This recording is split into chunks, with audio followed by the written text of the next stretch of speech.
Bismillahirrahmanirrahim.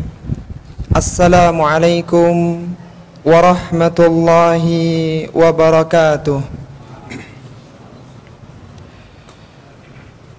Innal hamdalillah nahmaduhu wa nasta'inuhu wa nastaghfiruh wa na'udzu billahi min shururi anfusina wa min sayyiati a'malina. Man yahdihillahu fala mudhillalah wa may yudlil fala hadiyalah. Wa ashhadu an la ilaha illallah wahdahu la syarikalah wa ashhadu anna Muhammadan abduhu wa rasuluhu, amma ba'du. Ikhwati fillah rahimani wa rahimakumullah.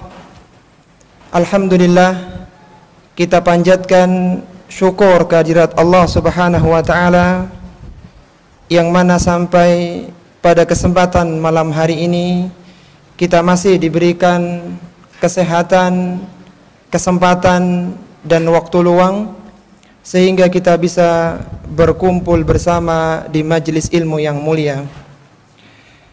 Kesyukuran seorang hamba terhadap nikmat-nikmat yang telah Allah karuniakan kepadanya akan Allah tanyakan kelak pada hari kiamat. Sebagaimana Allah Subhanahu wa taala firmankan dalam Al-Qur'an di akhir surat At-Takatsur, Allah Subhanahu wa taala berfirman, "Tsumma latus'alunna yauma idzin 'anin na'im." Allah Subhanahu wa taala berfirman, kemudian sungguh kalian benar-benar akan ditanya tentang kenikmatan-kenikmatan yang telah kalian rasakan. Kalaulah dulu para sahabat Nabi ketika turun ayat yang mulia ini, mereka bertanya kepada Rasulullah sallallahu alaihi wasallam, apakah semua kenikmatan akan ditanya wahai Rasulullah? Maka Rasulullah sallallahu alaihi wasallam mengatakan, kalian keluar dari rumah kalian dalam kondisi lapar dan sekarang Allah berikan makanan sehingga kenyang perut kalian. Maka sungguh kenyang itu akan Allah Subhanahu wa taala tanyakan pada hari kiamat kelak. Maka semoga dengan duduknya kita di majelis ilmu ini merupakan salah satu bentuk syukur kita terhadap berbagai kenikmatan yang telah Allah anugerahkan kepada kita. Tak lupa kita juga mohon kepada Allah Subhanahu wa taala semoga kita yang ada di majelis ilmu sekarang ini diluruskan niatnya oleh Allah Subhanahu wa taala, disatukan hatinya di atas Islam dan sunnah Rasulullah sallallahu alaihi wasallam yang mulia untuk bekal bertemu dengan Allah Azza wa Jalla. Para ikhwan dan akhwat rahimani wa rahimakumullah, melanjutkan dari pembahasan kitab As-Sahihul Musnad minal Ahaditsil Qudsiyah karya Syekh Mustafa Al-Adawi rahimahullahu ta'ala, dan kita sudah sampai pada hadis yang ke-44. Di hadis yang ke-44 ini muallif Syekh Mustafa Al-Adawi rahimahullahu ta'ala memberi judul Al-Hathu 'alal widdi wat tarahumi bainal muslimin, anjuran untuk berbelas kasih dan saling menyayangi antar sesama kaum muslimin. Ada hal yang menarik di dalam judul ini. Sebenarnya hadis yang akan dibawakan oleh muallif adalah keutamaan memberi makan, keutamaan memberi minum, dan keutamaan menjenguk orang sakit. Di dalam hadis itu sama sekali tidak ada redaksi tentang rahmat, tentang belas kasih, tentang kasih sayang di antara kaum muslimin. Akan tapi kenapa muallif memberikan judul dengan bab Al-Hathu 'alal widdi wat tarahumi bainal muslimin, anjuran agar seorang berbelas kasih dan saling menyayangi di antara kaum muslimin, karena ada dua alasan. Dan ini menunjukkan tajamnya fikih dari Syekh Mustafa Al-Adawi rahimahullahu ta'ala. Dia bisa mengambil sebuah istidlal, mengambil sebuah hukum dari sebuah dalil tentang makna yang tersembunyi dari redaksi yang ada dalam sebuah nas. Alasan yang pertama, kenapa muallif menggunakan ini sebagai judul, tidak menyebutkan keutamaan menjenguk orang sakit misalnya, karena kasih sayang di antara kaum muslimin adalah perkara yang pokok di dalam agama ini. Allah Subhanahu wa ta'ala mensifati para sahabat-sahabat Nabi, generasi awal di kalangan umat Islam, di antara sifat mereka adalah mereka senantiasa menyayangi antara satu dengan yang lainnya. Di antaranya sebagaimana Allah Subhanahu wa ta'ala firmankan dalam Al-Quran di akhir surat Al-Fatah di ayat yang ke-29, Allah Subhanahu wa ta'ala berfirman, Muhammadur Rasulullah walladzina ma'ahu asyidda'u 'alal kuffari ruhama'u bainahum. Kata Allah Subhanahu wa ta'ala, Muhammad adalah utusan Allah Subhanahu wa ta'ala. Walladzina ma'ahu, dan orang-orang yang bersamanya di kalangan para sahabat-sahabat yang mulia radhiyallahu ta'ala anhum, asyidda'u 'alal kuffar, mereka tegas kepada orang-orang kafir, ruhama'u bainahum, dan mereka saling mengasihi di antara sama mereka. Di antara sifat yang Allah sifatkan di sini adalah para sahabat senantiasa saling menyayangi antara satu dengan yang lainnya.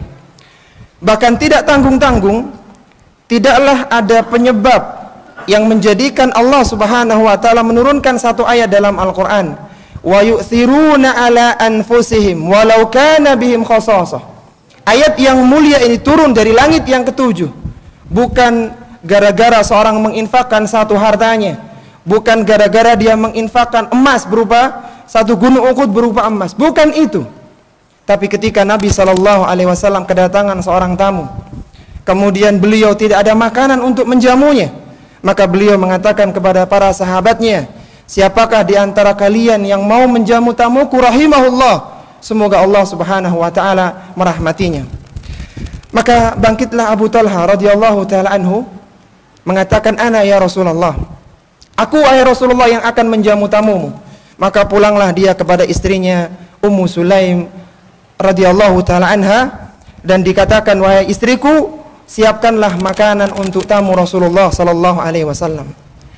Istrinya mengatakan, wahai suamiku, tidaklah ada makanan malam ini kecuali makanan untuk anak-anak kita.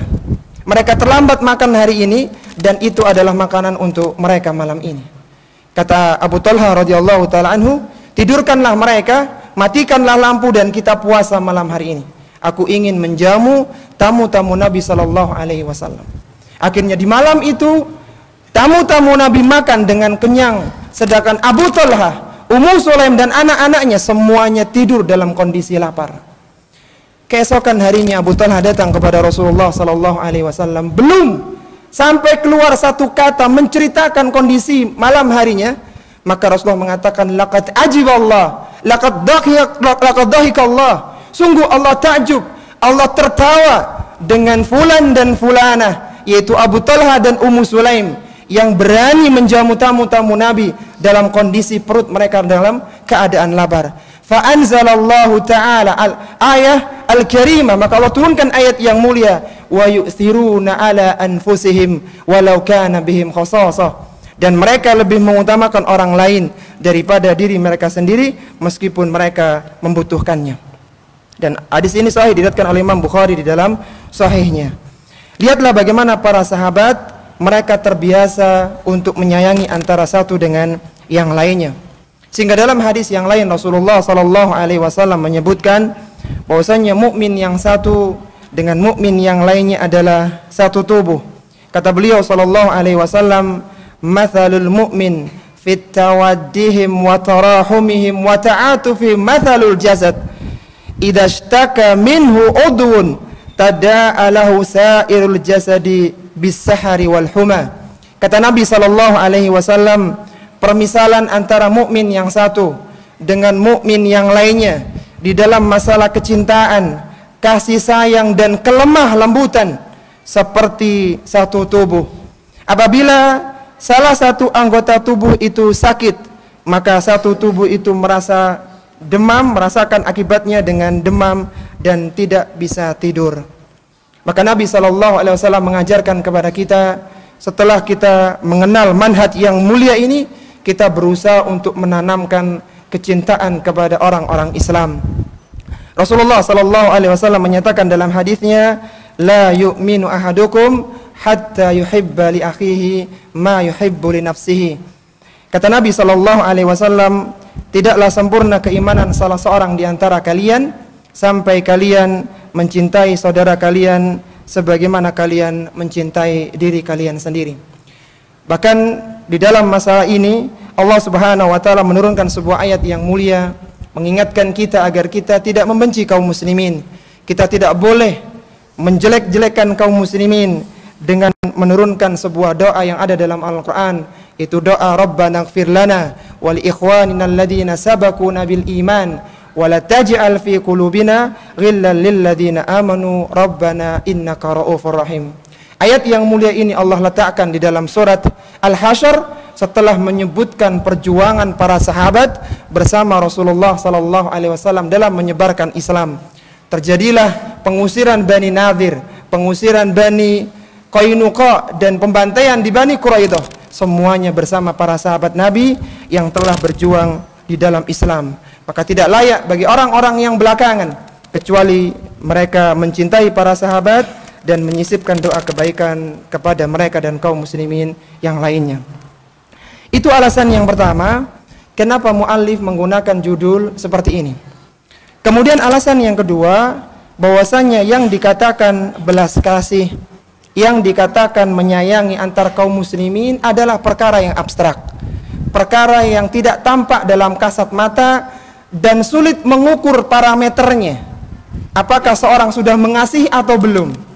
Maka Syekh membawakan hadis ini sebagai bentuk konkret seorang yang ingin mengasihi kaum muslimin. Bagaimana bentuk nyata aktualisasi seorang muslim mencintai muslim yang lainnya, yaitu dengan mengamalkan hadis yang akan dibawakan sebentar lagi. Itu hadis yang dikeluarkan oleh Imam Muslim rahimahullahu taala di dalam sahihnya. Qala Imam Muslim rahimahullah, haddatsani Muhammad bin Hatim bin Maimun, haddatsana Bahas, haddatsana Hammad bin Salamah an Thabit an Abi Rafi an Abi Hurairah qala qala Rasulullah sallallahu alaihi wasallam. Kata muallif, telah berkata Imam Muslim rahimahullah, telah mengajarkan, telah menceritakan kepadaku Muhammad bin Hatim bin Maimun, telah menceritakan kepada kami Bahas, telah menceritakan kepada kami Hammad bin Salamah dari Thabit, dari Abu Rafi, dari Abu Hurairah radhiyallahu taala anhu, Rasulullah sallallahu alaihi wasallam bersabda, Innallaha azza wa jalla yaqulu yaumal qiyamati, ya bna Adam, maridtu falam ta'udni. Wahai anak Adam, Allah azza wa jalla berfirman pada hari kiamat, wahai anak Adam, aku sakit tapi engkau tidak menjengukku. Qala ya Rabbi kaifa a'uduka wa anta rabbul alamin. Hamba yang diajak bicara itu mengatakan, wahai Rabbku, bagaimana aku bisa menjengukmu sedangkan engkau adalah Rabb seluruh alam. Qala ama alimta anna abdi fulanan marida falam ta'udhu amma alimta annaka law uttahu lawajadtani indahu. Kata Allah Subhanahu wa taala, bukankah engkau tahu bahwasanya ketika engkau di dunia dulu ada hambaku yang sakit dan engkau tidak menjenguknya? Bukankah engkau tahu seandainya engkau menjenguknya, niscaya engkau akan mendapatkan pahalanya di sisiku. Ya bna Adam, istata'amtuka falam tuta'imni.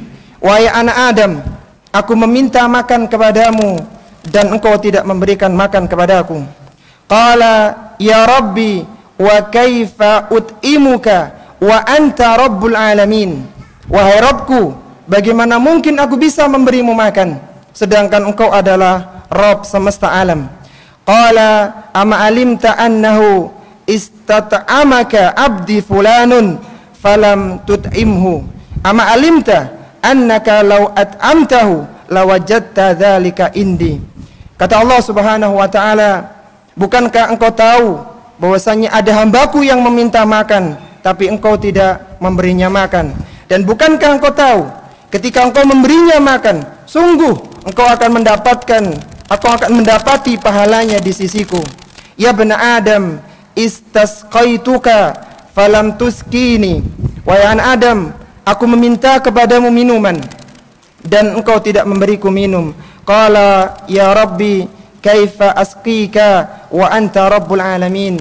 Wahai Rabbku, bagaimana mungkin aku bisa memberimu minum sedangkan engkau adalah Rabb semesta alam. Qala istasqaka abdi fulanun falam taskihi ama innaka law saqaitahu wajadta dzalika indi. Hadisun sahihun.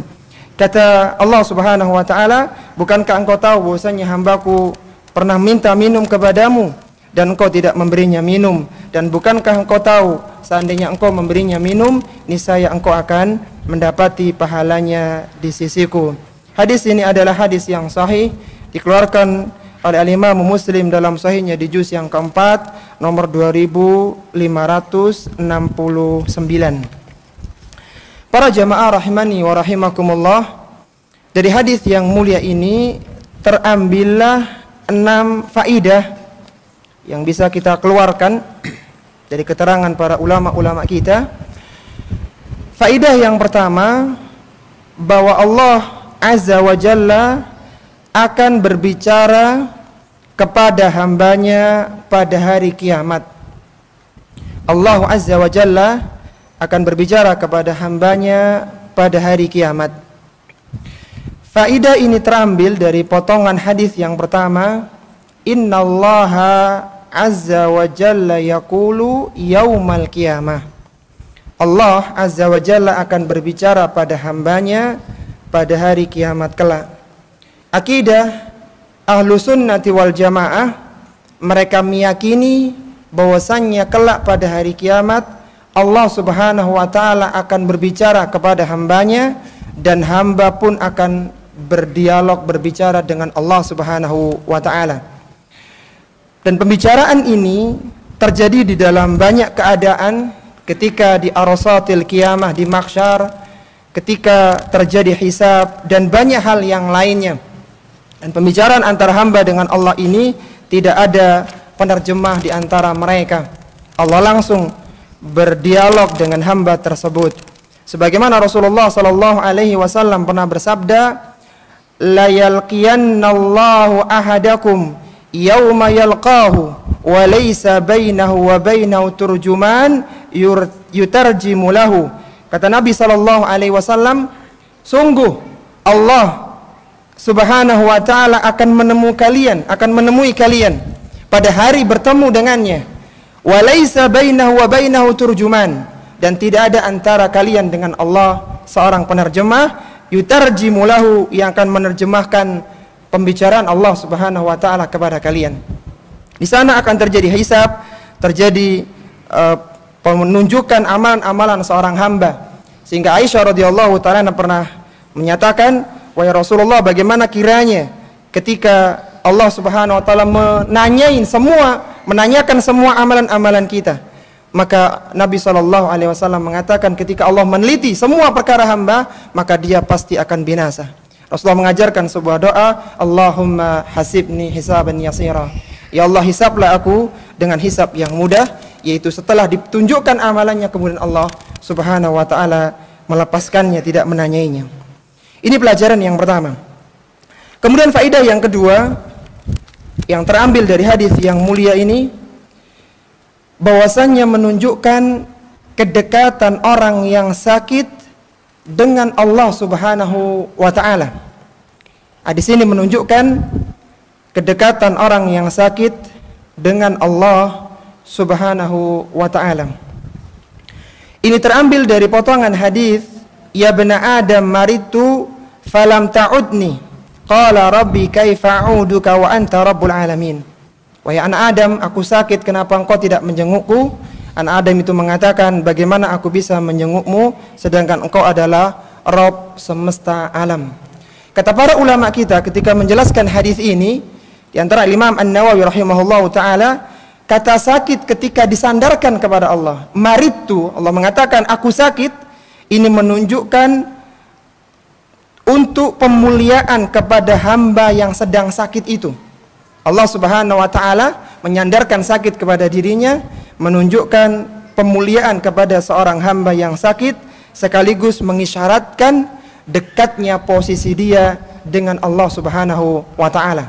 Sehingga dalam pembahasan sebelumnya, ketika seorang sakit maka dia harus memperbanyak rasa raja, rasa harap kepada Allah Subhanahu wa taala. Pelajaran yang ketiga adalah anjuran untuk menjenguk orang sakit. Anjuran untuk menjenguk orang sakit. Faedah ini terambil dari potongan hadis, qala ama alimta anna abdi fulanan marida falam ta'udhu, ama alimta annaka law uttahu lawajadtani indahu. Allah menyatakan, bukankah engkau tahu bahwasanya hambaku sakit dan engkau tidak menjenguknya? Seandainya engkau menjenguknya, niscaya engkau akan mendapati pahala yang besar di sisiku. Apa kiranya pahala yang disediakan oleh Allah Subhanahu wa taala bagi orang yang menjenguk saudaranya yang sakit? Disebutkan oleh Nabi sallallahu alaihi wasallam dalam hadis yang diriwayatkan oleh sahabat yang mulia Thauban, yang dikeluarkan oleh Al-Imam Muslim dalam sahihnya, Rasulullah sallallahu alaihi wasallam bersabda, "Aidul maridi fi mikhrafatil jannati hatta yarji'a." Seorang yang menjenguk orang sakit, maka dia senantiasa berada di taman buah di surga sampai dia kembali. Semakin lama dia berada di situ, semakin dia tunjukkan perhatiannya kepada yang sakit, maka semakin besar pahala yang akan dia dapatkan.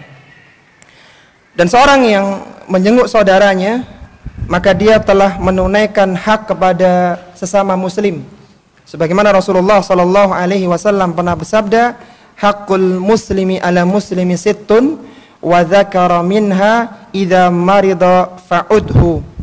Hak antara muslim yang satu dengan yang lainnya ada 6, dan diantaranya adalah ketika dia sakit maka hendaknya dia menjenguknya.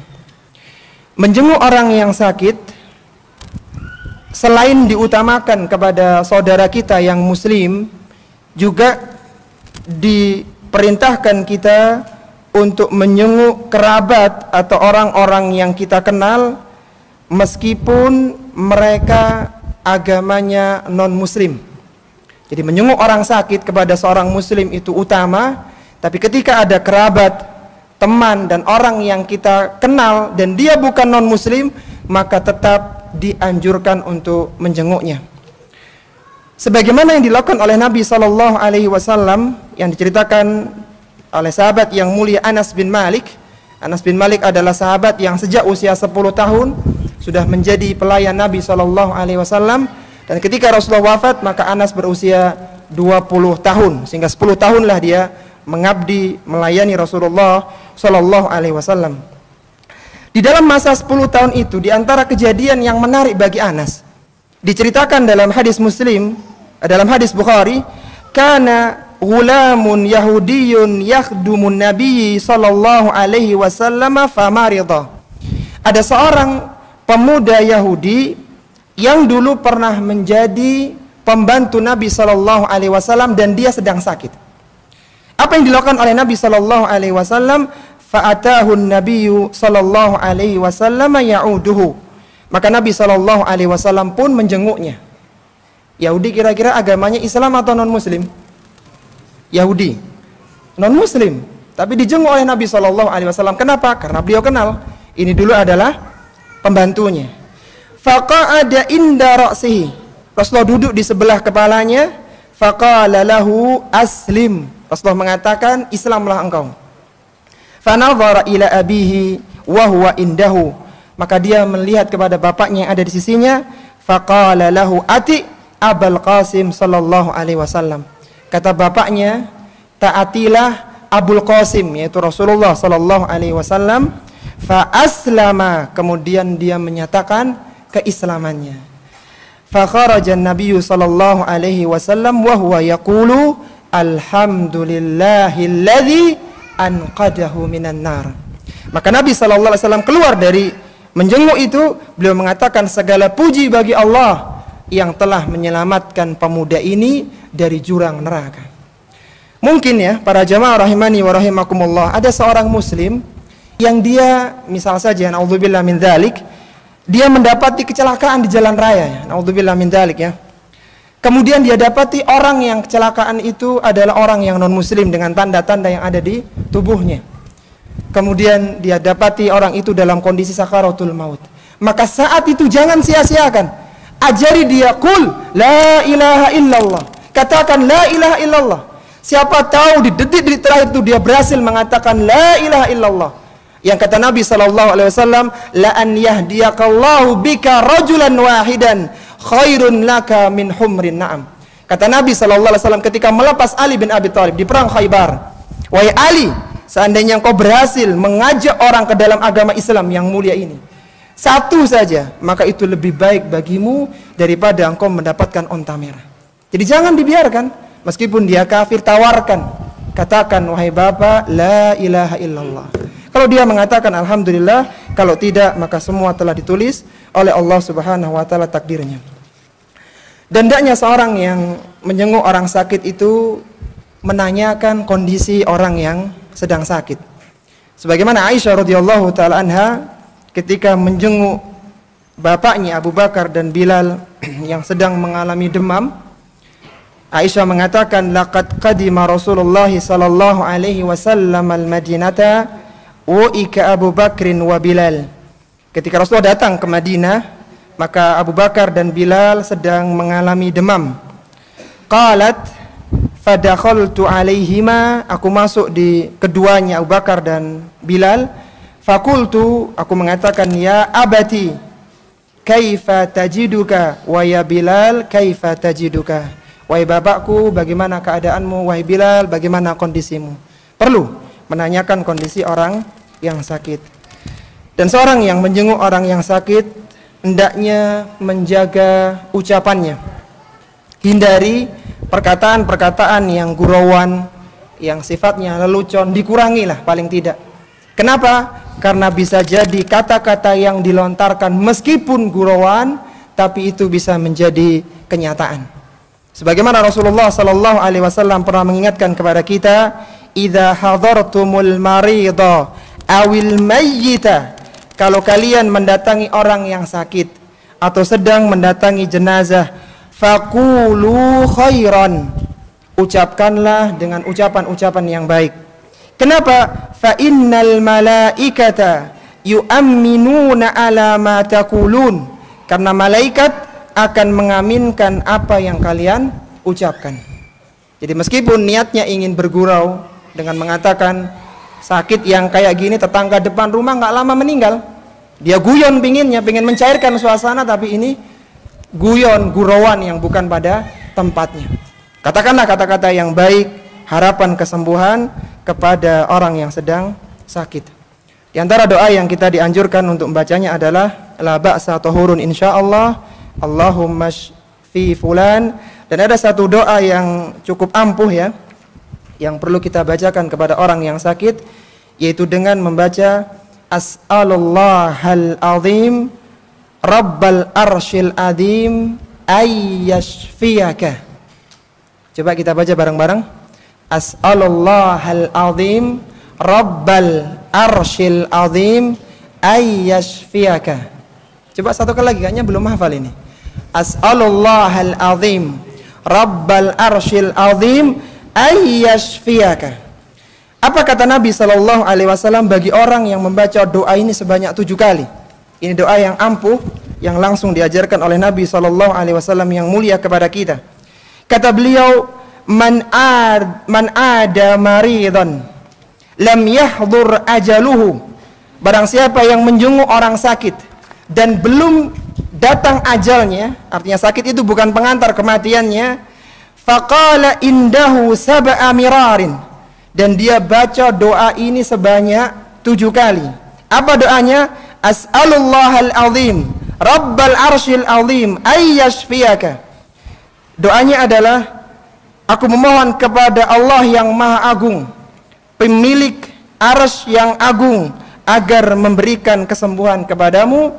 Dibaca 7 kali, kata Nabi, illa afahullahu min dzalikal maradi, kecuali Allah akan membebaskan dia dari penyakit tersebut, cepat atau lambat. Sembuh insya Allah orang ini. Jadi ketika ada orang yang sakit stadium 4, stadium 6, bacakan doa ini. Insya Allah, Allah akan berikan kesembuhan kalau sakit ini bukan pengantar dia menuju kematiannya. Hadis ini sahih, diriwayatkan oleh Abu Dawud dan disahihkan oleh Syekh Al-Albani dalam Sahihul Jami' nomor 6388. Kemudian faedah yang keempat yang terambil dari hadis yang mulia ini adalah anjuran untuk memberi makan. Ini terambil dari potongan hadis, qala ama alimta annahu istat'amaka abdi fulanun falam tut'imhu ama alimta annaka law at'amtahu lawajadta dzalika indi. Allah berfirman, bukankah engkau tahu bahwasanya hambaku fulan meminta makan dan engkau tidak memberinya, dan ketika engkau memberi makan maka engkau akan mengetahui pahalanya di sisiku. Memberi makan dan menjenguk orang sakit adalah salah satu amalan yang menjadikan seorang masuk ke dalam surga. Sekali lagi, memberi makan dan menjenguk orang sakit adalah salah satu amalan yang menjadikan seorang dimasukkan ke dalam surga Allah Subhanahu wa ta'ala. Lihatlah salah satu amalan yang dilakukan oleh sahabat yang dijamin surga, yaitu Abu Bakar As-Siddiq radhiyallahu ta'ala anhu. Sahabat yang beberapa ayat Al-Quran turun berkenaan dengan beliau, Abu Bakar As-Siddiq radhiyallahu ta'ala anhu. Di antara ayat yang mulia yang memuji Abu Bakar As-Siddiq adalah firman Allah Subhanahu wa ta'ala dalam surat Al-Lail, yang mana Allah Subhanahu wa ta'ala berfirman di sana, wasayujannabuhal atqa, neraka jahanam dijauhkan dari al-atqa, dari orang yang paling bertakwa. Apa kata Syekh Amin As-Sinkiti rahimahullahu ta'ala dalam kitabnya Adwaul Bayan fi idahil Quran bil Quran tentang ayat yang mulia ini? Beliau mengatakan, ittafaqal muslimina, telah bersepakat kaum muslimin, para mufassirin, bahwasannya al-atqa yang dimaksudkan dalam ayat ini adalah Abu Bakar As-Siddiq radhiyallahu ta'ala anhu. Arti Abu Bakar tidak mungkin masuk ke dalam neraka Allah Subhanahu wa ta'ala. Dan ketika Allah Subhanahu wa ta'ala menurunkan ayat yang mulia dalam surat Al-Ahqaf ayat yang ke-15, Allah Subhanahu wa ta'ala berfirman, wa wasainal insana biwalidayhi ihsana, dan kami wasiatkan kepada manusia agar mereka senantiasa berbakti kepada ibu bapaknya. Apa kata Abdullah bin Abbas? Apa kata Ali bin Abi Thalib tentang ayat yang mulia ini? Mereka semua mengatakan tidak turun ayat yang mulia ini kecuali diturunkan kepada sahabat yang mulia Abu Bakar As-Siddiq radhiyallahu ta'ala anhu. Kenapa ayat ini Allah turunkan kepada Abu Bakar? Karena di antara para sahabat muhajirin terutama, tidak ada yang keluarganya ke atas, bapaknya, ibunya, semuanya ke atas, dan tidak ada jalur ke bawah, anaknya, cucunya ke bawah, yang semuanya memeluk agama Islam kecuali hanya Abu Bakar As-Siddiq radhiyallahu ta'ala anhu. Sehingga di akhir ayat itu Allah ajarkan sebuah doa kepada Abu Bakar yang tidak pernah absen Abu Bakar dalam membacanya sampai Allah panggil menghadapnya, yaitu doa Rabbi auzi'ni an ashkura ni'mataka allati an'amta alayya wa ala walidayya wa an a'mala salihan tardah wa aslih li fi dhurriyyati inni tubtu ilaika wa inni minal muslimin. Tahukah kita para jamaah rahimani wa rahimakumullah, apa kiranya amalan yang menjadikan Abu Bakar banyak disanjung dalam Al-Quran? Di antaranya beliau terbiasa memberi makan dan terbiasa menyenguk sahabat-sahabatnya yang sakit. Suatu ketika Rasulullah Sallallahu Alaihi Wasallam setelah sholat subuh, beliau bertanya kepada para sahabatnya, dan ini boleh sekali-kali ya menanyakan amalan seorang. Kata Nabi, man asbaha minkumul yawma sa'iman.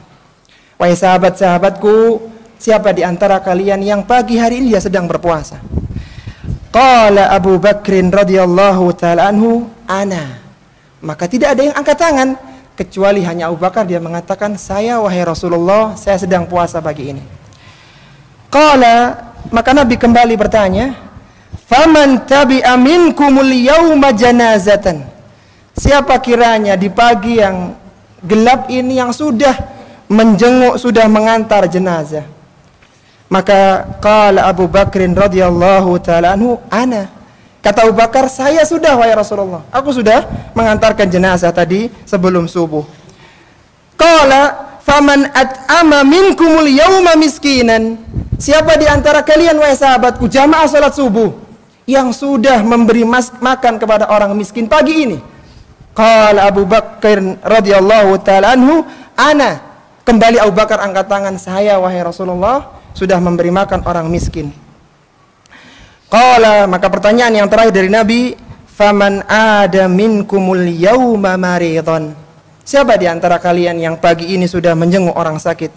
Maka qala Abu Bakrin radhiyallahu ta'ala anhu, ana. Abu Bakar kembali mengatakan, aku wahai Rasulullah sallallahu alaihi wasallam. Coba kita lihat ya, track record Abu Bakar di pagi yang gelap itu sudah mengamalkan 4 amalan. Apa yang pertama? Berpuasa sunnah. Yang kedua, mengantarkan jenazah. Yang kedua, memberi makan orang miskin. Yang keempat, menjenguk orang yang sakit. Apa kata Nabi? Memberikan apresiasi kepada Abu Bakar, dan semuanya Abu Bakar yang berhasil mengamalkannya. Kata beliau, majtama'anna fimri'in illa dakhalal jannah. Tidaklah berkumpul 4 amalan ini pada diri seorang dalam satu hari, kecuali dia pasti akan masuk ke dalam surga. Jadi ternyata Abu Bakar As-Siddiq masuk ke dalam surga adalah karena memang beliau banyak melakukan amalan-amalan kebaikan. Dan memberi makan adalah salah satu ciri orang-orang yang dimasukkan ke dalam surga Allah Subhanahu wa ta'ala. Di dalam surat Al-Insan, Allah Subhanahu wa ta'ala menyebutkan 2 model manusia. Ada orang-orang yang bersyukur dan ada orang-orang yang kufur. Orang yang bersyukur yang akan Allah masukkan ke dalam surga, di antara amalan mereka, di antaranya adalah dia biasa memberikan makan kepada orang miskin. Sebagaimana Allah Subhanahu wa ta'ala firmankan dalam surat Al-Insan di ayat yang ke-8 dan ke-9, Allah berfirman, wa yut'imuna at-ta'ama 'ala hubbihi miskinan wa yatiman wa asira innama nut'imukum liwajhillah la nuridu minkum jazaa'an wala syukura. Amalan penghuni surga, kata Allah, mereka biasa memberikan makanan yang mereka sukai. Kepada siapa diberikan? Kepada orang-orang miskin, kepada anak yatim, dan kepada para tawanan yang tidak bisa makan. Dan ketika mereka memberikan makan, apa yang mereka katakan? Apakah mereka minta dibalas lebih banyak lagi? Tidak. Innama nut'imukum liwajhillah. Aku melakukan semua ini karena mengharapkan wajah Allah Subhanahu wa ta'ala. La nuridu minkum jazaan wala syukuran. Aku tidak mengharapkan dari kalian balasan material ataupun ucapan terima kasih secara verbal. Tidak aku butuhkan, yang aku harapkan adalah balasan dari Allah Subhanahu wa ta'ala. Pelajaran yang kelima dari hadis yang mulia ini adalah anjuran untuk memberi minum. Yang disebutkan dalam potongan hadis di atas, Allah meminta minum, yaitu maksudnya ada seorang hamba yang minta minum tapi tidak diberikan minum. Dianjurkan kepada seorang muslim untuk memberikan minum dan kelebihan air yang dimilikinya kepada orang lain. Bahkan Allah Subhanahu wa ta'ala mengancam bagi orang yang memiliki air, kelebihan airnya, ketika orang lain membutuhkan, dia tidak mau berbagi dengan orang tersebut. Diancam oleh Allah dengan ancaman yang keras, yaitu Allah Subhanahu wa ta'ala akan menahan rahmatnya, menahan karunia-Nya ketika pada hari kiamat kelak. Hanya masalah bagi-bagi air ya, bukan masalah yang besar dari ini. Kata Nabi SAW, thalathatun la yukallimuhumullahu yawmal qiyamati wa la yanduru ilaihim. Ada 3 kelompok manusia yang Allah tidak akan mengajak bicara kepada mereka dan Allah tidak akan melihat mereka pada hari kiamat. Siapa itu? Yang pertama, rajulun halafa ala sil'atin laqad a'tiya biha aktsara mimma a'ta wa huwa kadhibun. Itu seorang pedagang yang dia mengatakan sumpah demi Allah bahwa harga dagangan ini itu jauh lebih mahal daripada harga tawarmu. Dia bersumpah bahwasanya kulaknya itu lebih mahal daripada harga yang ditawarkan oleh pembeli. Ini yang pertama, orang yang diancam dengan ancaman tidak akan diajak bicara oleh Allah dan tidak dilihat oleh Allah Subhanahu wa taala, dan dia dusta. Kemudian yang kedua, wa rajulun halafa ala yaminin kadzibatin ba'dal asri. Itu seorang yang bersumpah dengan sumpah palsu setelah asar. Ada yang menarik dalam hadis ini, kenapa Rasulullah mengatakan ba'dal asri? Kok enggak ba'dal maghrib, ba'dal subhi, tapi kok ba'dal asri? Kata para ulama-ulama syarah ya, dalam kitab-kitab syuruh mereka, bahwasanya waktu asar adalah waktu krusial seorang untuk menyelesaikan transaksinya. Jadi waktu itu adalah waktu seorang yang pengen segera selesai dalam urusan-urusan bisnisnya. Maka supaya cepat selesai, biasanya seorang mengakhiri dengan sumpah, baik itu sumpah yang benar atau sumpah yang palsu. Sehingga penyebutan kata asar di sini adalah keseringan orang melakukan kelalaian di sana. Sebagaimana ketika Allah Subhanahu wa taala menyendirikan salat wusta dari 5 salat yang lainnya di dalam surat Al-Baqarah. Allah berfirman, "Hafidhu 'alas salawati was salatil wusta." Jagalah salat yang 5 waktu dan salat wusta, itu salat asar menurut pendapat yang rajih. Kenapa salat asar dikeluarkan dari salat yang 5 waktu? Bukankah ini sudah mencakup bahwasanya salat asar adalah salat yang paling banyak dilalaikan oleh manusia? Karena biasanya orang-orang sedang sibuk dengan pekerjaannya, nanggung kalau ditunda dengan salat terlebih dahulu. Untuk apa sumpah itu? Liyaqtati abiha mala rajulin muslimin, untuk mengambil harta muslim yang lainnya. Kemudian yang ketiga adalah warajulun mana'a fadla ma'in, orang yang menahan kelebihan airnya. Fayaqulullahu yauma, Allah akan menyatakan pada hari kiamat, amna'uka fadli kama mana'ta fadlah.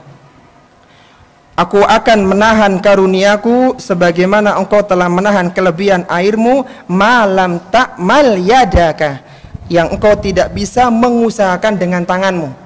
Jadi air itu adalah murni pemberian dari Allah Subhanahu wa taala. Sedangkan manusia itu hanyalah mengumpulkan saja. Sehingga apa kata Allah Subhanahu wa taala saat menyebutkan tentang kehidupan di surat Al-Mulk pada ayat yang kedua? Allah tutup akhir ayat itu, ayat yang ke-30 dari surat Al-Mulk, akhir surat itu dari 3 ayat yang ke-30 dari surat Al-Mulk, bahwasanya bagaimana pendapat kalian ketika Allah menghilangkan air dari muka bumi ini?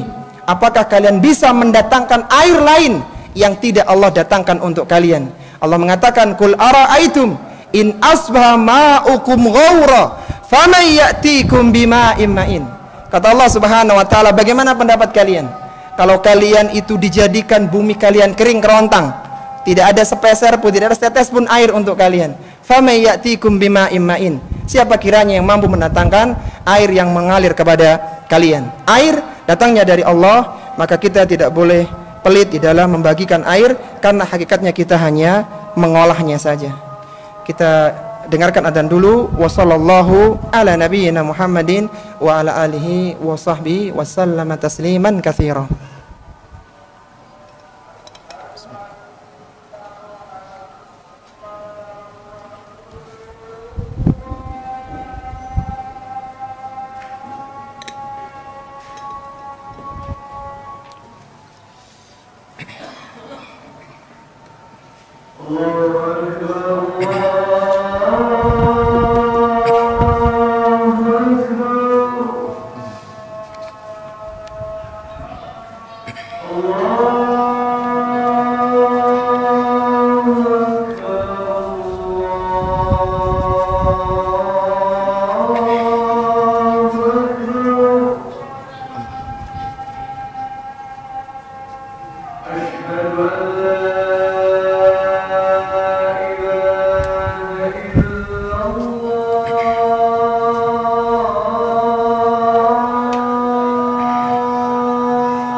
Alhamdulillah, alhamdulillahilladzi hadana lihadza wa ma kunna linahtadiya laula an hadana Allah, wa ashhadu an la ilaha illallah wahdahu la syarikalah, wa ashhadu anna Muhammadan abduhu wa rasuluhu, amma ba'du.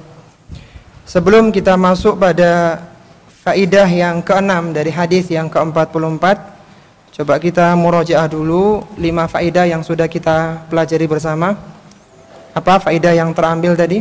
Yang pertama, bahwasanya seorang hamba akan berbicara, Allah Subhanahu wa taala akan berbicara dengan hambanya pada hari kiamat. Itu yang pertama. Yang kedua,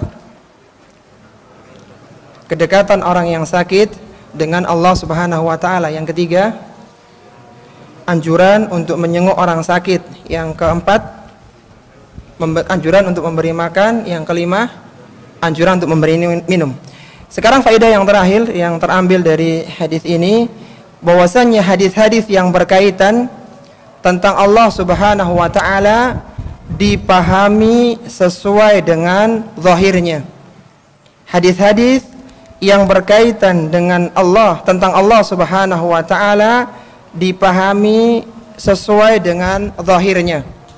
Poin ini terambil dari kitab Al-Qawaidul Muthla fi Sifatillahi Ta'ala wa Asma'il Husna karya Syekh Muhammad Ibn Shalih Al-Utsaimin ketika membantah beberapa pendapat orang-orang ahlu ta'wil, orang-orang yang suka memalingkan beberapa nas-nas Al-Quran dan hadis-hadis Nabi SAW yang berkenaan dengan al-asma wa sifat.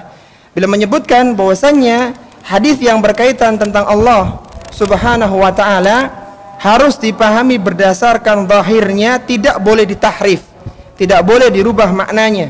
Karena yang berhak untuk menafsirkan hadis-hadis semacam ini hanyalah Allah Subhanahu wa taala dan Rasulnya saja.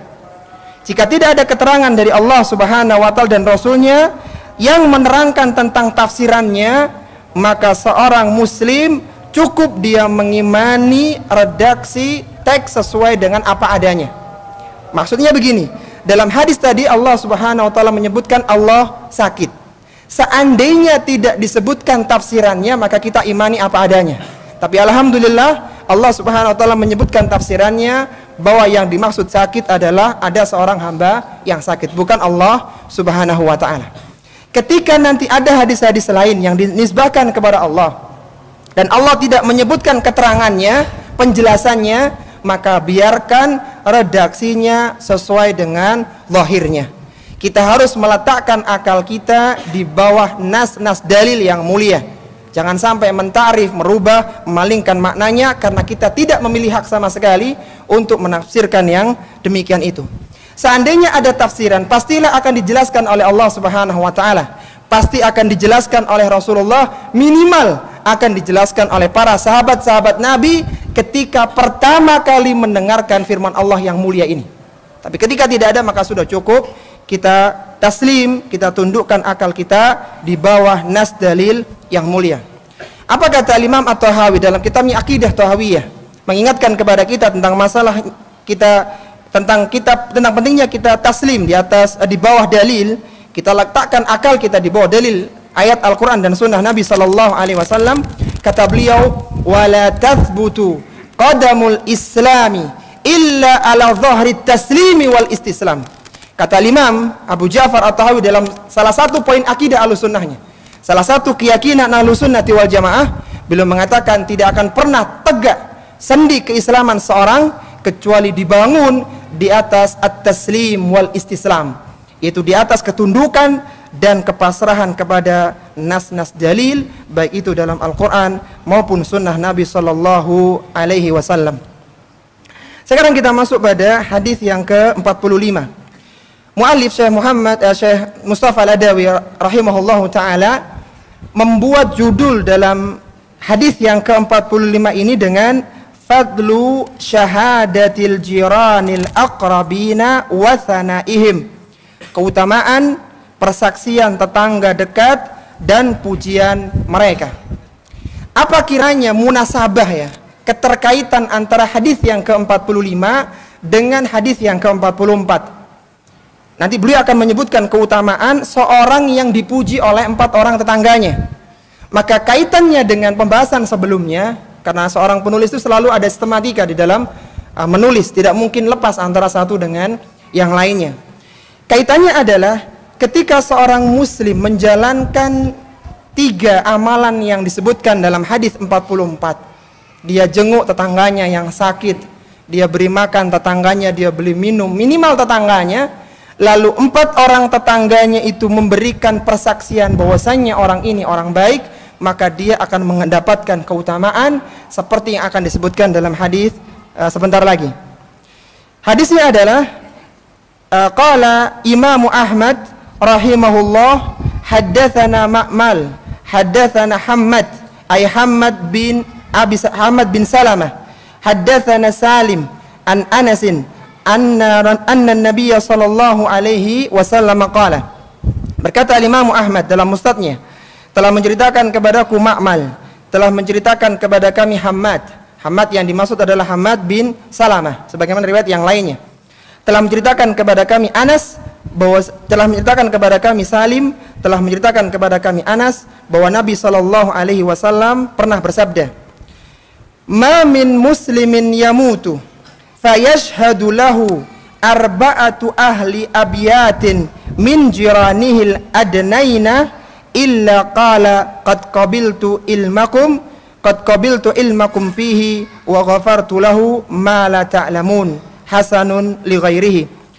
Kata Nabi sallallahu alaihi wasallam, tidaklah ada seorang muslim yang meninggal dunia kemudian dia dipersaksikan oleh 4 orang keluarga dari tetangga dekatnya, melainkan Allah Subhanahu wa taala akan berfirman, "Sungguh aku telah menerima pengetahuan kalian tentangnya dan aku mengampuni dosanya yang tidak kalian ketahui." Hadis ini diriwayatkan oleh Imam Ahmad dalam musnadnya di juz yang kedua nomor 24, dan lafaz ini adalah miliknya. Dikeluarkan oleh Imam Hakim dalam Mustadraknya di juz yang pertama nomor 1398, Abu Ya'la dalam sunannya di juz yang ke-6 nomor 3481, Ibnu Hibban dalam sahihnya di juz yang ke-7 nomor 3026. Hadis ini derajatnya hasan sahih menurut Al-Imam Al-Albani rahimahullahu taala dalam Sahih Tarhib wa Tarhib di juz yang ketiga nomor 3515. Ala kulli hal, terlepas dari perselisihan di kalangan para ulama tentang derajat hadis ini, tapi hadis ini adalah hadis yang bisa digunakan sebagai hujjah. Karena hadisnya adalah kalau tidak hasan li ghairihi, maka dia derajatnya adalah hadis yang hasan sahih menurut pendapat Al-Imam Al-Albani rahimahullahu taala. Dari hadis yang mulai ini para jamaah, keluarlah 5 faidah ya. 5 faidah yang terambil yang semoga Allah mudahkan kita untuk memahaminya. Faidah yang pertama, bahwasanya persaksian 4 orang adalah persaksian yang kuat. Persaksian 4 orang adalah persaksian yang kuat.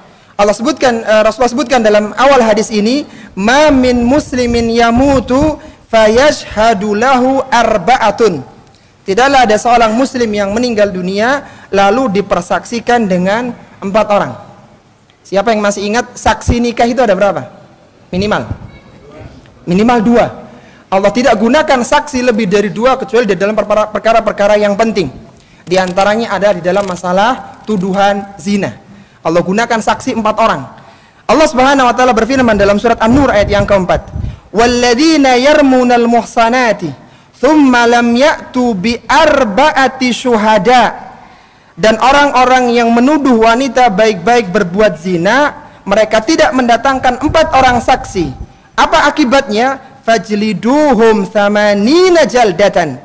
Maka orang yang menuduh itu, jilidlah mereka, deralah mereka dengan 80 kali cambukan. Wala taqbalu lahum syahadatan abada. Jangan kalian terima persaksian mereka selama-lamanya. Wa ulaika humul fasikun. Dan mereka adalah orang-orang yang fasik. Persaksian 4 orang menunjukkan kuatnya persaksian tersebut. Artinya sangat kecil kemungkinan mereka bersepakat di dalam kedustaan. Sehingga 4 orang saksi menunjukkan kuatnya persaksian tersebut.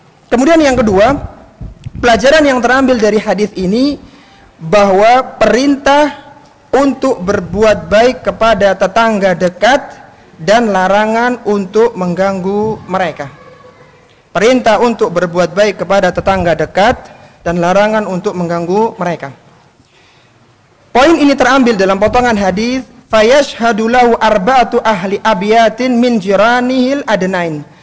Yaitu ia dipersaksikan dengan 4 orang keluarga dari tetangga dekatnya. Allah Subhanahu wa taala memerintahkan kita di dalam Al-Qur'an agar senantiasa berbuat baik kepada tetangga. Sebagaimana Allah sebutkan dalam Al-Quran di surat An-Nisa ayat yang ke-36, Allah berfirman, wa'budullaha wa la tusyriku bihi syai'an. Sembahlah Allah dan janganlah kalian melakukan kesyirikan. Wa bil walidaini ihsana. Berbuat baiklah kepada ibu bapak. Wa bidzil qurba, kepada kerabat. Wal yatama, kepada anak yatim. Wal masakin, kepada orang miskin. Wajaridil qurba wajaril junubi, kepada tetangga yang dekat dan kepada tetangga yang jauh. Bahkan secara tegas Rasulullah sallallahu alaihi wasallam melarang kita untuk mengganggu tetangga kita. Rasulullah mengatakan, man kana yu'minu billahi wal yaumil akhir fala yu'dhi jarahu. Barang siapa yang mengaku beriman kepada Allah dan hari akhir, maka janganlah dia mengganggu tetangganya. Seorang yang mengganggu tetangganya dengan alasan apapun ya, karena alasan itu banyak, intinya tetangganya merasa terganggu, maka itu menunjukkan imannya yang kurang sempurna. Sebagaimana Rasulullah sallallahu alaihi wasallam pernah mengancam dalam hadisnya, wallahi la yu'min, wallahi la yu'min, wallahi la yu'min. Demi Allah tidak beriman, demi Allah tidak beriman, demi Allah tidak beriman. Mendengar ancaman Nabi sallallahu alaihi wasallam yang 3 lapis ini, para sahabat mengatakan, waman Qila wa man ya Rasulullah, siapa kiranya orang yang enggak beriman itu wahai Rasulullah? Qala alladzina la ya'manu jarahu bawa'iqahu. Itu orang yang tetangganya tidak merasa aman dari gangguannya. Al-Imam Az-Zahabi rahimahullahu taala dalam kitabnya Al-Kabair di susunan 70 dosa besar itu memasukkan salah satu dosa besar adalah adzal jarri, yaitu menyakiti tetangga, mengganggu tetangga. Semoga satu kisah yang akan kita bawakan ini menjadikan kita senantiasa bersabar dari gangguan tetangga kita apapun bentuknya. Al-Imam Az-Zahabi rahimahullah ta'ala setelah menyebutkan tentang ancaman bagi orang yang mengganggu tetangganya, sebelum beliau pindah di bab yang lain, beliau bawakan sebuah kisah yang sangat indah di sana. Kisah yang terjadi dari seorang ulama yang mulia, Sahal bin Abdullah At-Tustari. Itu digunakan kisah ini sebagai penutup bab adzal jarri, bab tentang larangan atau termasuk dosa besar menyakiti tetangga. Bagaimana kisahnya? Bahwasanya Sahal bin Abdullah At-Tustari ini rahimahullah ta'ala punya tetangga Majusi yang dhimni. Tetangganya siapa tadi? Majusi apa Muslim? Majusi. Majusi yang dhimni, bukan Muslim ya, non Muslim tetangganya. Dan tetangganya yang Majusi ini toiletnya itu bocor sampai menembus ke salah satu bagian ruangan di rumahnya. Jadi temboknya jadi satu, bocor itu. Setiap hari Sahal bin Abdullah At-Tustari ini meletakkan timba di tempat yang bocor itu, kemudian malam harinya baru dibuang. Itu berlangsung sangat lama sekali. Sampai kapan? Sampai Sahal bin Abdullah At-Tustari rahimahullah ta'ala ini kena sakit. Dan dia berpikir bahwasanya jangan-jangan sakitku ini adalah sakit yang mengantarku kepada kematian. Maka dia katakan kepada keluarganya, wahai keluargaku, wahai anak dan istriku, panggil tetangga kita yang Majusi itu. Aku ingin memberikan pesan kepadanya. Setelah datang tetangga yang Majusi itu, dia katakan, wahai tetanggaku, lihat di dalam kamar itu. Kemudian di kamar itu dia melihat pemandangan yang sangat buruk. Mahadza, apa kiranya ini baunya tidak sedap, ada kotorannya di situ. Maka Sahal bin Abdullah At-Tustari mengatakan, itu adalah air dari toiletmu. Sudah berapa lama kiranya aku melakukan seperti ini? Sudah sangat lama sekali, dan aku selalu membuangnya malam hari agar tidak menyakiti hatimu. Aku melakukan ini wahai tetanggaku, kenapa? Karena aku khawatir setelah kematianku anak dan istriku tidak bisa bersabar seperti diriku. Jadi aku khawatir setelah aku meninggal engkau akan dimarahi oleh anak dan istriku gara-gara tidak peduli dengan toiletmu yang bocor itu. Apa yang terjadi dengan kejadian itu? Setelah melihat kesabaran Sahal bin Abdullah At-Tustari yang sangat lama, maka orang Majusi ini mengatakan, wahai Syekh, engkau telah mempergauliku selama seperti ini dengan sangat lama, dan engkau sabar kepadaku, dan aku tetap dalam kekufuranku. Maka sekarang ulurkanlah tanganmu kepadaku. Setelah diulurkan, dia mengatakan, asyhadu an la ilaha illallah wa asyhadu anna Muhammadar Rasulullah. Setelah selesai persaksian si Majusi itu, maka Sahal bin Abdullah At-Tustari menghembuskan nafas terakhirnya, meninggal dunia dia. Jadi dia dengan izin Allah Subhanahu wa taala memasukkan seorang ke dalam agama Islam karena baiknya di dalam bermuamalah kepada tetangga. Kemudian pelajaran yang ketiga, para jamaah rahimani wa rahimakumullah, yang bisa terambil bahwasanya Allah Subhanahu wa taala menerima persaksian kaum mukminin. Allah Subhanahu wa taala menerima persaksian kaum mukminin. Ini terambil dari potongan hadis, illa qala qad qabiltu ilmakum fihi. Allah berfirman, sungguh aku telah menerima pengetahuan kalian tentangnya. Persaksian kaum mukminin adalah persaksian Allah Subhanahu wa taala di bumi. Seorang mukmin yang memberikan persaksian murni dari hatinya, tidak ada tendensius dan tekanan dari pihak manapun, maka itu hakikatnya adalah persaksian dari Allah Subhanahu wa taala. Sebagaimana dikisahkan dari Anas bin Malik radhiyallahu taala anhu, marra 'ala Nabi sallallahu alaihi wasallam bi janazatin. Lewat di hadapan Nabi sallallahu alaihi wasallam sebuah jenazah. Fa athnau 'alaiha khairan. Para sahabat memuji jenazah itu dengan kebaikan. Ini jenazah orang baik, orang saleh, orang yang dermawan dan seterusnya. Faqala, maka Nabi sallallahu alaihi wasallam mengkonfirmasi, wajabat. Beliau mengatakan orang ini wajib mendapatkannya. Tsumma marra bi ukhra fa athnau 'alaiha syarran. Kemudian lewatlah jenazah yang lainnya dan mereka menyatakan orang ini adalah orang yang buruk. Faqala wajabat, maka Nabi mengatakan orang ini wajib mendapatkannya. Karena melihat kejadian yang berbeda ya, satu dikatakan wajibat, satu juga dikatakan wajibat, maka para sahabat mengatakan, ya Rasulullah, qulta li hadza wajibat wa li hadza wajibat. Engkau mengatakan kepada fulan wajibat, ini juga mengatakan wajibat. Maka beliau mengatakan, syahadatul qaumil mu'minuna syuhadaullahi fil ardi. Persaksian kaum mukminin adalah persaksian Allah Subhanahu wa taala di bumi. Hadis ini sahih riwayat Bukhari dan Muslim. Jadi persaksian seorang mukmin adalah Allah Subhanahu wa taala akan menerima persaksian mereka. Kemudian pelajaran yang keempat dari hadis yang mulia ini, hadis yang ke-45, anjuran untuk tidak menceritakan dosa. Anjuran untuk tidak menceritakan dosa. Pelajaran ini terambil dari potongan hadis yang paling akhir, disebutkan di sana, wa ghafartu lahu ma la ta'lamun. Allah berfirman, aku mengampuni dosanya yang tidak kalian ketahui. Allah Subhanahu wa taala mengampuni dosa seorang hamba selama dia tidak melakukan sebuah dosa secara terang-terangan. Dan di antara bentuk terang-terangan dalam melakukan dosa adalah menceritakan perbuatan dosa tersebut, yang disebut dengan muhajarah. Sebagaimana Rasulullah sallallahu alaihi wasallam bersabda, kullu ummati mu'afan, setiap hambaku akan dimaafkan oleh Allah, illal mujahirin, kecuali orang-orang yang terang-terangan dalam melakukan dosa. Wa innal mujaharah, dan termasuk orang-orang yang terang-terangan melakukan dosa, an ya'mala rajulu bil laili amalan, seorang yang melakukan dosa di tengah malam, thumma yusbihu wa qad satarahu Allahu, dan di pagi harinya Allah menutupnya, tidak ada yang tahu dia melakukan maksiat di malam hari itu.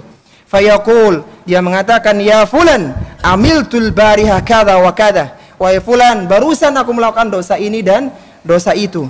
Wa qad bata yastaruhu rabbuhu wa yusbihu yakshifu sitrallahi anhu, Allah tutup dosa itu pada malam harinya, tapi dia sendiri yang membukanya di keesokan paginya. Seorang muslim yang disaksikan oleh 4 orang tetangganya, diantaranya dia disaksikan baik itu karena tidak menceritakan aibnya, dosanya kepada tetangganya, kepada manusia, sehingga Allah Subhanahu wa taala pun mengampuni dosanya. Tapi pelajaran yang terakhir sebelum sholat Isya, bahwasanya keberuntungan bertetangga dengan orang yang baik. Hadis ini menunjukkan keberuntungan bertetangga dengan orang-orang yang baik. Tetangga yang baik akan senantiasa menunjukkan muamalah yang baik kepada kita, sehingga seorang muslim perlu mempertimbangkan siapa kiranya orang-orang yang akan menjadi tetangga di tempat dia tinggal. Jadi bagi yang ingin mengambil rumah, ingin membeli tanah, selain pertimbangan strategis letaknya, selain pertimbangan harganya, ada satu pertimbangan yang perlu antum juga pertimbangkan. Apa itu? Siapa tetangga kiri kanan depan belakang antum. Karena tetangga yang baik adalah salah satu dari 3 kebahagiaan dunia. Artinya ketika seorang bertetangga dengan orang yang buruk akhlaknya, yang buruk perangainya, maka dia mendapatkan 1/3 dari keburukan dunia. Sebagai penutup kajian kita pada malam hari ini, semoga satu hadis ini menjadikan kita senantiasa pandai dalam memilih tetangga, dan kita berhati-hati dalam berinteraksi dengan tetangga kita agar kita mendapatkan pengampunan dari Allah Subhanahu wa taala. Hadis yang diriwayatkan dari Nafi bin Harith radhiyallahu taala anhu, Rasulullah sallallahu alaihi wasallam pernah bersabda, min sa'adatil mar'i, termasuk hal yang menjadikan kebahagiaan bagi seorang di dunia. Apa itu? Al-jarus salih wal markabul hani wal maskanul wasi'.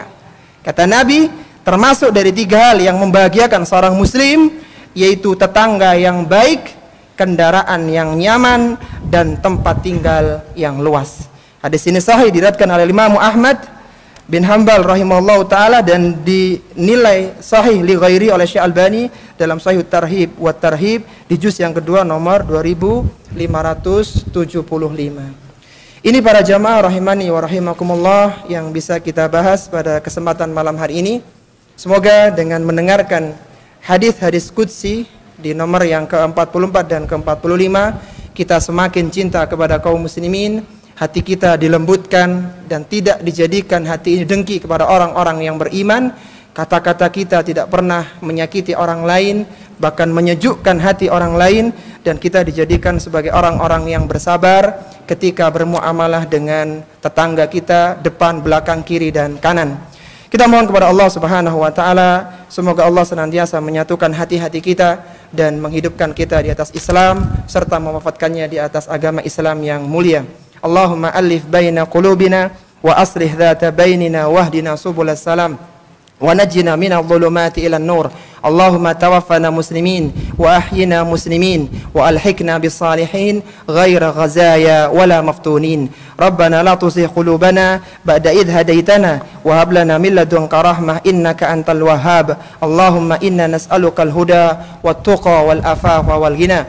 Allahumma inna nas'aluka al-jannata al-firdaus al-a'la wa ma qarraba ilaiha min qawlin aw amalin wa na'udzu bika minan nar wa ma qarraba ilaiha min qawlin aw amalin.